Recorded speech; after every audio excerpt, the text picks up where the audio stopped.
Oi, pessoal, hoje eu quero fazer uma retrospectiva das previsões do ano de 2023, para a gente conferir o que foi que se cumpriu de verdade, o que foi mais difícil de acontecer. E lembrando que essas são as previsões que eu indiquei aqui no Almanaque do Pensamento. Vocês sabem que eu sou colaboradora da editora, sou responsável pelas previsões globais do Brasil e todo ano eu sento com vocês e a gente vai lá fazer o checklist. Isso aconteceu, isso não aconteceu. Então eu quero conferir com vocês direitinho o que foi que a gente indicou aqui no texto, né? Quem tem o Almanaque pode pegar para dar uma conferida. E o que de fato a gente conseguiu acompanhar e aconteceu de verdade no ano 2023. Bora? Então, o primeiro indicador que a gente fez aqui nas previsões foi o ascendente em Gêmeos com Marte no ascendente. Essa é uma configuração que indica mudanças significativas, mudanças políticas importantes. Então, já estava sinalizando uma mudança na orientação política que se registrou com o resultado das eleições, né, em outubro de 2022, sinalizando que o período seguinte correria numa direção bastante diferente. Com o ascendente em Gêmeos, a gente também previa alianças que antes eram improváveis politicamente e que acabaram acontecendo ao longo de 2023.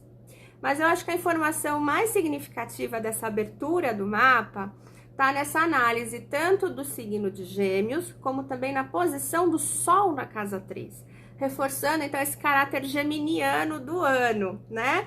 Então, Gêmeos no ascendente, Sol na casa 3, mostra as pessoas muito dispostas a voltarem a circular, a se encontrar presencialmente. E isso também indicava uma diminuição, né, dos perigos referentes à pandemia. Em 2022, a gente ainda estava usando máscara e preocupados com outros tipos de vírus que pudessem vir de carona na pandemia. Mas isso foi diminuindo e a gente teve o final da pandemia em maio de 2023. Outro tema que já estava indicado, né? Quirón em Áries, tratando das questões dos povos originários e das reparações históricas. Ao longo de todo o ano 2023, a gente ouviu falar no marco temporal. Foi muito interessante que isso tomou uma proporção maior a partir de 21 de março, quando a gente teve o equinócio de outono. E o ápice desse assunto foi com o julgamento do STF, que aconteceu em 21 de setembro, 6 meses depois, e no equinócio de primavera. Então, a gente teve 2 equinócios aí no eixo Áries e Libra, ressaltando Quirón, que está em Áries e que tem a ver com os processos de reparação histórica, nesse caso aplicado aos povos originários e ao uso e destinação das terras, né? Outro ponto interessante que também estava marcado, né, nesse mapa é Urano em Touro, que tem influência no sistema financeiro. Então, a gente viu uma ampliação do sistema Pix para vários tipos de programação. Então, a gente não está mais circulando dinheiro físico, né? Esse dinheiro que é virtual, que entra e sai virtualmente.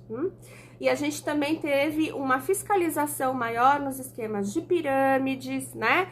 Também a gente viu a necessidade de maior lastro nas criptomoedas, tudo para salvaguardar a economia popular. Outro ponto que pegou bem o Brasil com seu ascendente aquariano: a saída de Saturno de Aquário e entrada em Peixes. Então, Saturno em Aquário favoreceu a retomada dos investimentos em pesquisa e tecnologia. A gente teve ampliação das bolsas do CNPq, revisão de valores ao longo do ano dos pesquisadores, né? De especialização, doutorado, mestrado, tudo isso foi revisto. E a entrada de Saturno em Peixes marcou uma discussão pública acerca da população de rua, das políticas para as pessoas de maior vulnerabilidade. A gente teve um expoente aí do padre Júlio Lancelotti com as suas ações, né, inspiradoras também de muitos outros movimentos seguidos aí no país afora, mas ele faz esse trabalho há muitos anos, né, mas ele teve um destaque maior esse ano justamente pela saída de Saturno de Aquário para Peixes, que favorece esse tipo de exposição desse assunto para que a gente ganhe consciência e comece a reconsiderar que políticas públicas podem ser aplicadas aí. Então, a gente também já sabia que vinha uma política pública para a população de rua, e veio mesmo, né? A partir de outubro, novembro, a gente teve um esforço do governo federal, liberaram bilhões de reais para esse setor e uma programação que se chama Ruas Visíveis. E um assunto que já estava também indicado que seria revisto aí ao longo de 2023 com sensibilidade é a presença do regente do ascendente, no caso Mercúrio, que está localizado na casa 4. Aqui a gente já tem uma indicação do que acontece no ambiente familiar, que a gente precisava rever esses valores que orientam as convivências familiares. A gente precisa considerar que a família, o lar, é um fator determinante na saúde mental das pessoas. As pessoas precisam ter um ambiente de maior tolerância e uma convivência mais saudável e harmônica. E daí a gente também já tira 2 casos de grande repercussão que batem nesse ponto, né? O primeiro é o caso da atriz Larissa Manoela, que expôs uma convivência, uma dinâmica familiar bastante complicada com os pais, com aproveitamento financeiro, uma possível violência patrimonial ali. E a gente também teve o caso da Ana Hickman, né? Que também fez muita gente repensar ali valores que orientam as uniões, a que preço essas uniões são mantidas. Será que vale a pena manter uma união por tanto tempo nessas condições? Então, tudo isso são expoentes que fazem a gente considerar o que o Mercúrio na casa 4 já estava indicando, atualização dos valores. E daqui pega um gancho para falar da regulamentação da internet, que foi um grande desafio para o Brasil nesse ano. Isso está representado por Netuno na casa 9, fazendo uma oposição ao Sol na casa 3. Então, esse aspecto é difícil, é uma oposição, né? Já sinalizava dificuldades com esse tema, e a gente realmente não avançou nem na regulamentação das Big Techs e nem no tema da prevenção às fake news.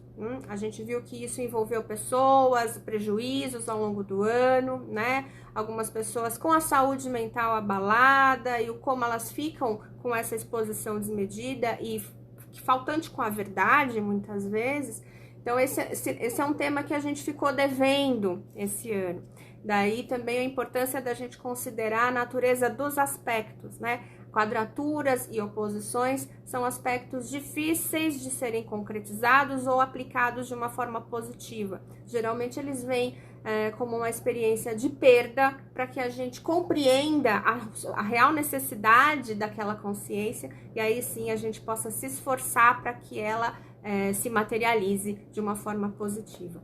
Mas eu trouxe essas verificações para vocês verem como é interessante esse estudo aplicado na nossa vida. Então, se você gostou de saber que as previsões que a gente fez um ano antes acabaram se cumprindo direitinho, imagina como seria você ter acesso às previsões do seu mapa individual, mostrando quais são os seus processos, quais são as fluências dadas pelos astros para o seu desenvolvimento no ano pessoal e também quais são os maiores desafios nesse período para você também poder se precaver e lidar de uma forma mais consciente com tudo isso.